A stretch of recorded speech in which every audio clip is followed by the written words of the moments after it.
महर्षि नारद गुरु कालू ढिमर।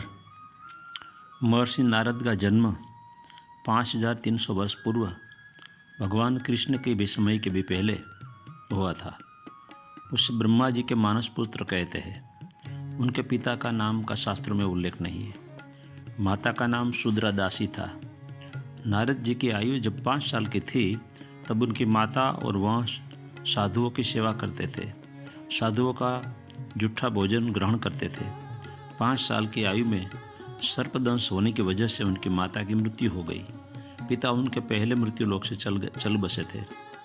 नारद जी अनाथ हो गए। वो एक पीपल के वृक्ष के नीचे ध्यान किया करते थे। सदगुरु की खोज शुरू की। मत्स्यगंधा के पिता कालू ढिमर उनको सदगुरु रूप में मिले। उसने नारायण नाम का मंत्र दिया।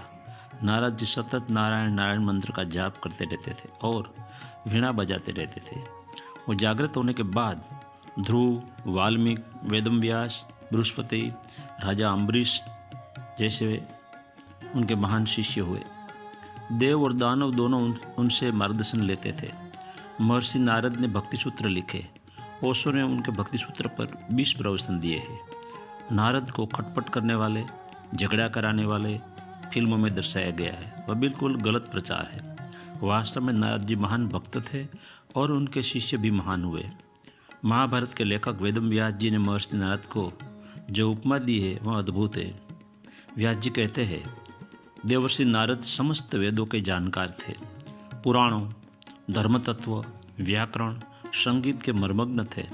प्रभावशाली वक्ता, मेधावी नीतिज्ञ, महाकवि, महायोगी, त्रिकाल ज्ञानी थे। वो गुणातीत, अपार तेजस्वी, ज्ञान स्वरूप, आनंद के सागर थे। वो मनु राजा के वंश में अयोध्या के राजा नाभाग के पुत्र अम्बरीश और उनकी पत्नी शर्मिष्ठा भी उनके शिष्य थे।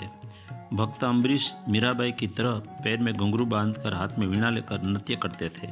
वो महान दानेश्वरी थे।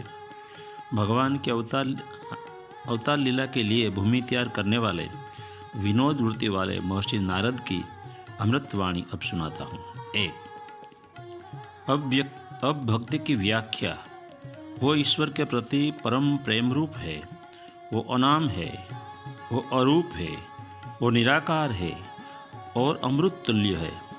यह भक्ति को प्राप्त कर मनुष्य सिद्ध बन जाते हैं, अमर होकर तृप्त हो जाते हैं।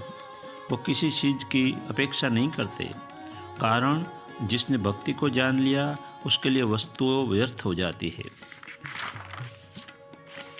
वो विषय भोगों में आसक्त नहीं होते, किसी का द्वेष नहीं करते। वो भक्ति को जानकर मनुष्य उन्मत्त हो जाते हैं, स्तब्ध, शांत, आत्माराम हो जाते हैं। 2.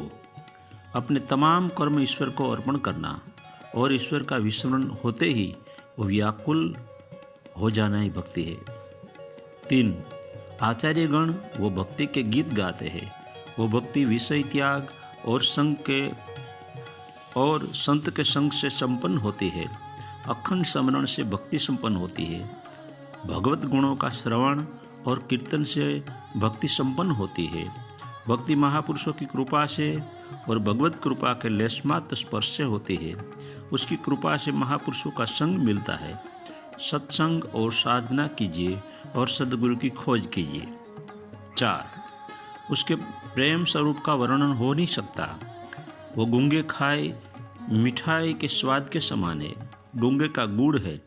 कोई विरले संतों में वो प्रेम प्रकट होता है। वो प्रेम गुण रहित है, कामना रहित है, विच्छेद रहित है, प्रतिपल बढ़ता है, सूक्ष्म से सूक्ष्म है। प्रेम का ही वर्णन करते हैं, प्रेम का ही चिंतन करते हैं, प्रेम में वो हो जाते हैं। भक्ति गुण भेद से 3 प्रकार की है, राजसी भक्ति, तामसी भक्ति और सात्विक भक्ति। 5. भक्ति शांत रूप और परमानंद रूप है। भक्त लोकलाज की चिंता नहीं करते क्योंकि उसके संपूर्ण कार्य भगवान को अर्पण किया है। स्त्री, धन, नास्तिक और वैरी का चरित्र रस से सुनने लायक नहीं है। दंभ जैसा विकारों का त्याग करना चाहिए। काम, क्रोध, लोभ, अभिमान आदि विकारों के विकारों को उनके चरणों में समर्पित करना चाहिए। 6. भक्तों को वाद विवाद नहीं करना चाहिए।